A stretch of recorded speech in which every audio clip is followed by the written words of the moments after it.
MSME sector देश का सबसे बड़ा रोजगार और व्यापार जनरेट करने वाला सेक्टर है। केंद्र सरकार की इस पे खास फोकस है। यही कारण है कि समय समय पर सरकार के द्वारा एमएसएमई सेक्टर के लिए नियम और कानून बनाए जाते रहते हैं। अभी एक नया कानून एमएसएमई सेक्टर के लिए बनकर आया है। इसमें पेमेंट से रिलेटेड कुछ मॉडिफिकेशंस किए गए हैं, कुछ गाइडलाइंस दिए गए हैं। इसके अंतर्गत किसी भी एमएसएमई से खरीदारी करने वाले को 45 दिनों के अंदर अपनी उधारी को चुकता करना होता है। लेकिन अब व्यापारियों के लिए और एमएसएमई सेक्टर से जुड़े उद्योग के लिए यही कानून परेशानी का सबब बनता जा रहा है। नमस्कार, मैं मधुरेश नारायण, प्रभात खबर डिजिटल के लिए। हमारे साथ में सीए अनिल मुकिंद जी हैं। ये एमएसएमई सेक्टर में आए इस पेमेंट कानून के बारे में हमें बताएंगे। इससे व्यापारियों को क्या परेशानी हो रही है और वो इससे कैसे बच सकते हैं। इससे जुड़ी हुई बात हम अनिल जी के साथ में करेंगे। साथ में हम ये भी जानने की कोशिश करेंगे कि इस कानून में सरकार को किन प्रावधानों में बदलाव करने की जरूरत है ताकि ये और सुगम हो सके। अनिल जी, आपका बहुत बहुत धन्यवाद हमारे साथ समय देने के लिए। लेकिन हम सबसे पहले ये जानना चाहेंगे कि 45 दिनों का जो पेमेंट कानून है ये क्या है। धन्यवाद मधुरेश जी। सबसे पहले मैं आपको ये बता दूं कि एमएसएमई किसी भी देश के रीढ़ की हड्डी होती है और उसके देश की जो इकोनॉमी है वो एमएसएमई के प्रोग्रेस के ऊपर ही डिपेंड करती है। और जैसा कि आप सभी को मालूम होगा कि अपने भारत देश के अंदर में जितने भी इंडस्ट्रियल यूनिट्स है उसके 96% यूनिट्स जो है वो एमएसएमई के अंदर आती है। और इस एमएसएमई यूनिट्स को प्रमोट करने के लिए, बढ़ावा देने के लिए हमारी भारत सरकार ने एमएसएमईडी एक्ट 2006 लाया था। एम माने माइक्रो, एस माने स्मॉल, एम माने मीडियम, ई मीन्स इंटरप्राइज और डी मीन्स डेवलपमेंट। उसके प्रोग्रेस के लिए 2006 में एक्ट आया था। उसके तहत केवल मैन्युफैक्चरिंग सेक्टर को ही एमएसएमईडी के अंतर्गत रजिस्ट्रेशन कराने की जरूरत थी, लेकिन समय समय पर सरकार ने इसमें अमेंडमेंट करके बाद में सर्विस सेक्टर और ट्रेडिंग वालों का भी इनकॉर्पोरेशन कर दिया। और एमएसएमई रजिस्ट्रेशन करने के लिए एक सरकार की जो वेबसाइट है वो उद्यम वेबसाइट है, जिसके अंतर्गत कोई फीस नहीं लगती है, कोई 1 रुपये की भी फीस नहीं है और बहुत इजी प्रोसेस है। उसमें रजिस्ट्रेशन करना चाहिए और रजिस्ट्रेशन करके जो एमएसएमई के जो बेनिफिट्स सरकार द्वारा दी जा रही है उस बेनिफिट्स को लेना चाहिए।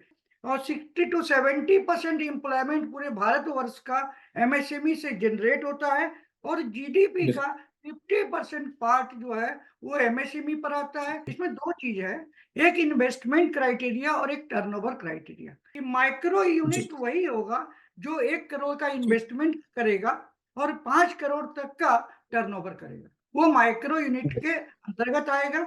स्मॉल इंटरप्राइजेज 10 करोड़ रुपए investment up to 10 crore investment और 50 करोड़ तक का जो टर्नओवर करेगा, व्यापार करेगा, सेल करेगा, जिसको टर्नओवर हम लोग बोलते हैं, वो स्मॉल इंटरप्राइजेज के अंतर्गत आएगा। और मीडियम इंटरप्राइजेज थर्ड कैटेगरी है जिसका इन्वेस्टमेंट अप टू 50 करोड़ और टर्नओवर 250 करोड़ रुपया जिसका रहेगा, वो 250 करोड़ के ऊपर वाले एमएसएमई में रजिस्ट्रेशन नहीं करा सकते हैं। सरकार ने 2023 में एक अमेंडमेंट ला के ये भी बताया कि नहीं, एमएसएमई में यदि कोई 3 करोड़ का टर्नओवर करता है 5 करोड़ की टर्नओवर की बजाय, लेकिन उसका टर्नओवर कैश में 5% से के अंदर होना चाहिए, कैश में, यानी 95% बैंकिंग चैनल से होना चाहिए। तो उसका क्राइटेरिया 5 करोड़ की जगह उन्होंने 3 करोड़ कर दिया, ताकि वैसे एमएसएमई रजिस्टर्ड को हम लोग बढ़ावा दे सके और दूसरा कैशलेस इकोनॉमी भी हमारी आगे बढ़े। रजिस्ट्रेशन कराने से हमारा बैंकिंग फाइनेंस इजी हो जाता है, क्योंकि बैंक के अंदर में आरबीआई ने कुछ स्कीम्स निकाली है जिसमें क्रेडिट गारंटी स्कीम है। उसके अंतर्गत एमएसएमई को आराम से लोन मिलता है। जब वो रजिस्ट्रेशन कराता है तो उस रजिस्ट्रेशन के आधार पर क्रेडिट गारंटी स्कीम में उसको लोन मिलता है। सेकंड, इंटरेस्ट में आधे % की बेनिफिट, जहां तक मेरे को नॉलेज है, ये आधे % की बेनिफिट इंटरेस्ट में मिलती है। सब्सिडी, पेटेंट, यदि किसी कंपनी का पेटेंट रजिस्ट्रेशन करना है तो उसमें सब्सिडी मिलती है। आपको इंडस्ट्रियल प्रमोशन करने के लिए, उस प्रोडक्ट के प्रमोशन करने के लिए सरकार आपको एमएसएमई रजिस्टर्ड इंटरप्राइजेज को सब्सिडी देती है। और इसके अलावा आपके आईएसओ का सर्टिफिकेशन भी जो है एमएसएमई रजिस्टर्ड इंटरप्राइज के लिए फ्री होता है। Section 15 of the MSME act में आपको 45 दिन के अंदर में पेमेंट करना था। Section 15 of the MSMED act 2006 में ही था कि 45 दिन के अंदर में पेमेंट करना था, लेकिन इस पर कोई कड़ाई नहीं की गई थी। इसके अलावा आप जब देखेंगे इनकम टैक्स में एक सेक्शन है 80J के अंतर्गत भी यदि 250 करोड़ के टर्नओवर वाले कोई इंटरप्राइज है तो उनको स्पेशल बेनिफिट दिया जाता है। एक दूसरा सेक्शन भी है 80ICA, उसके अंतर्गत भी एमएसएमई को स्पेशल इनकम में एग्जम्पशन दिया जाता है इनकम टैक्स एक्ट के अंतर्गत। तो आपको ये मान के चलना है कि एमएसएमई में बहुत सारी सुविधाएं सरकार ने दे रखी है। अब मैं आपको ये बताता हूँ कि उद्यम रजिस्ट्रेशन बहुत सिंपल रजिस्ट्रेशन है। कोई भी साधारण व्यक्ति अपने से रजिस्ट्रेशन कर सकता है। केवल Aadhaar, PAN, email ID, mobile number, photograph इत्यादि की जरूरत है। आप अपना लोगो बना सकते हैं। लोगो बना के आप अपना रजिस्ट्रेशन के जितने अपने डॉक्यूमेंट्स जो बिजनेस के हैं उस पर आप लोगो यूज कर सकते हैं। और पेटेंट का भी जो फीस है उसमें भी आपको सब्सिडी मिलती है। सर, ये 45 दिन के पेमेंट वाला कानून क्या है? पहले एक बार थोड़ा सा इसके बारे में थोड़ा सा एक बार बताइए कि अभी इनकम टैक्स एक्ट 2023 के बजट में अपने वित्त मंत्री ने एक नया प्रावधान लाया। उस प्रावधान की धारा है सेक्शन 43 बी, कैपिटल बी और क्लाउज एच। इसके अंतर्गत आपको पेमेंट जो करना है किसको, जिससे आप परचेज करते हैं। ये सेक्शन क्यों लाया? ये सेक्शन इसलिए लाया गया, इसके पीछे एक रीजन था कि स्मॉल इंटरप्राइजेज वाले हमारी लार्ज कंपनीज वालों को सप्लाई करते हैं और पेमेंट उनका समय पर नहीं आता है। इसलिए स्मॉल इंटरप्राइजेस को प्रमोट करने के लिए, उनके पेमेंट को सही समय पर दिलवाने के लिए एक अमेंडमेंट लाया 2023 में कि यदि आप अपने सप्लायर को यदि एग्रीमेंट आपका है तो 15 दिन के अंदर में पेमेंट करना पड़ेगा from the date of supply. और यदि एग्रीमेंट जी। नहीं है तो 45 दिन के अंदर में आपको पेमेंट करना पड़ेगा। यदि सप्लायर को हम पे 45 दिन में नहीं करते हैं तो जो परचेज करते हैं हम, उस परचेज का हमको इनकम टैक्स में बेनिफिट नहीं मिलेगा अंडर सेक्शन 43B सब क्लाउज एच के अंतर्गत। तो अब मेरा कंपल्सन हो जाएगा कि मेरे को यदि उसका बेनिफिट लेना है पेमेंट का, तो मेरे को पेमेंट करना पड़ेगा। और स्मॉल कंपनी, स्मॉल इंटरप्राइजेज को पेमेंट का रोटेशन का चांसेस ज्यादा मिलेगा। इससे तो एमएसएमई के जो रजिस्टर्ड कंपनियां हैं उनको फायदा मिल रहा है, उनका पेमेंट ब्लॉक नहीं हो रहा है। लेकिन फिर ये एमएसएमई सेक्टर में जुड़ी हुई कंपनियां इसका विरोध क्यों कर रही हैं? सरकार से इसमें रिलैक्सेशन की मांग क्यों कर रही है? विरोध अभी ये हो रहा है कि बड़े बड़े बिजनेस हाउसेस जो कि 45 दिन में पेमेंट नहीं करने की इच्छुक है या नहीं करने की कैपेसिटी है उनकी, ये चाह रहे हैं कि हमारी जो अप्लीकेबिलिटी है जो कि 1/4/2024 से होने जा रही है, ये चाह रहे हैं कि इसको या तो 1 बरस के लिए एक्सटेंड कर दिया जाए, और या फिर 45 दिन का जो प्रावधान है इसको बढ़ा के 6 महीना या 3 महीना कर दिया जाए। अब ये क्यों नहीं चाह रहे हैं? इसका रीजन ये है कि इनको कैश की अवेलेबिलिटी का प्रॉब्लम होता है कहीं, इसीलिए ये चीज में बाधक हो रहे हैं। और स्मॉल इंटरप्राइजेस जो हैं इससे पीड़ित होते हैं। स्मॉल इंटरप्राइजेस को बहुत लाभ मिलता है, यदि 45 दिन में उनका पेमेंट आ जाता है तो लाभ भी मिलता है। और यदि पे नहीं करता है तो रेसिपिएंट के ऊपर में सप्लायर जो है वो एमएसएमई एक्ट के अंदर में हाँ केस भी कर सकते हैं, उन पर मुकदमा भी कर सकते हैं पेमेंट के लिए।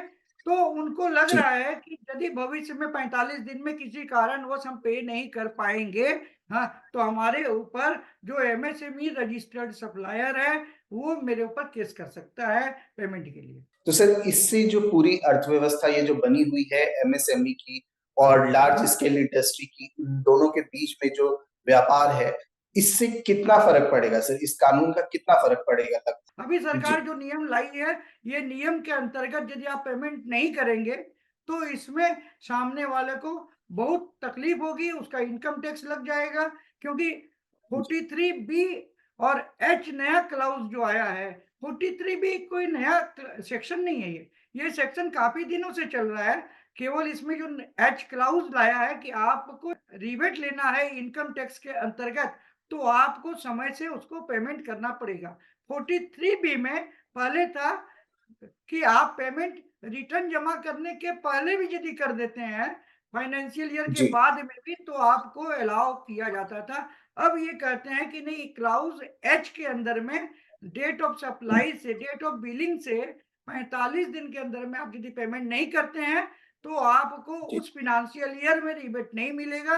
फिर आप यदि 1 साल के बाद पेमेंट करेंगे तो ईयर ऑफ द पेमेंट, जिस ईयर में आप पेमेंट करेंगे उसी ईयर में ही आपको डिडक्शंस मिलेगा। इसमें बहुत असुविधाएं बड़ी-बड़ी कंपनियों को आ जाएगी। इसलिए सभी लोग, हमको लगता है कि 43 हाँ, क्लाउज 43B क्लाउज एच का कंप्लायंस जरूर करेंगे, और इससे हमारी पेमेंट की जो सिस्टम और स्मॉल कंपनी, स्मॉल इंटरप्राइजेज को जो पैसे की असुविधा होती है वो रेगुलराइज हो जाएगी यदि ये कंटिन्यू जी। होगा। तो मेरा अपना पर्सनल ओपिनियन यही है इसमें। सर, आपके अनुसार इस नियम में क्या-क्या संशोधन की जरूरत है, जिससे मतलब जो व्यापार है वो हडल फ्री हो और व्यापारियों को समय से पैसा भी मिलता रहे? भारत सरकार का वित्त मंत्रालय किसी भी चीज को लाने के पहले काफी स्टडी करता है, काफी रिसर्च जी। करता है। और ये सबसे बड़ी खुशी की बात है, मैं जिस प्रोफेशन में हूँ, जी। माने हमारे चार्टर्ड अकाउंटेंट प्रोफेशन में भी कभी-कभी पेमेंट, हम लोगों के बिल का भी पेमेंट 3-3 महीना, 6-6 महीना तक नहीं आता है। अब इस जी। एमएसएमईडी के अंतर्गत हाँ, मैं भी रजिस्टर्ड हूँ, और एक प्लम्बर भी अच्छा। रजिस्टर्ड हो सकता है, एक गार्डनर भी जी। रजिस्टर्ड हो सकता है। और यदि मैं रजिस्टर्ड जी। हूँ तो मेरे एसएससी को भी 45 दिन के अंदर में यदि पेमेंट देना पड़ता है, हाँ, तो उससे जी। मेरी मेरी मेरी खुशी रहेगी और मैं उनको प्रॉपर सर्विस भी दे पाऊँगा समय से। हाँ, ये भी एक जी। बहुत बड़ी बात है। और जो भी लाती है सरकार वो अच्छे के लिए लाती है, इसमें कोई दो मत नहीं है। हमारा अपना पर्सनल ओपिनियन है कि इससे लाभान्वित बड़ी कंपनियाँ भी होगी, स्मॉल कंपनियाँ भी होगी, और एक पेमेंट सिस्टम वो रेगुलराइज़ जब हो जाता है, हाँ, तो इसका लाभ दोनों को मिलता है। आपका बहुत-बहुत धन्यवाद हमारे एमएसएमई से जुड़े हुए लोगों को इतनी बहुमूल्य जानकारी देने के लिए। आगे भी ऐसी ही जानकारियों के लिए प्रभात खबर डिजिटल के साथ में जुड़े रहें। धन्यवाद।